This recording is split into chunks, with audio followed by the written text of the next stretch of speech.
எதிர்க்கட்சியினை சிறையில் அடைப்பதே மோடியின் உத்தரவாதம். மம்தா பானர்ஜி குற்றச்சாட்டு.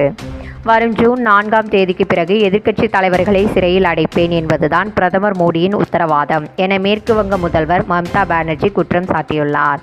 மேற்கு வங்க மாநிலம் ஜல்பைகுரியில் பாஜக சார்பில் கடந்த ஞாயிற்றுக்கிழமை நடந்த தேர்தல் பிரச்சாரத்தில் பிரதமர் மோடி பேசியது, ஊழலை எதிர்த்து போரிடுவேன் என நான் கூறி வரும் நிலையில் ஊழல்வாதிகளை காப்பதற்கு எதிர்க்கட்சிகள் வாதாடுகின்றன.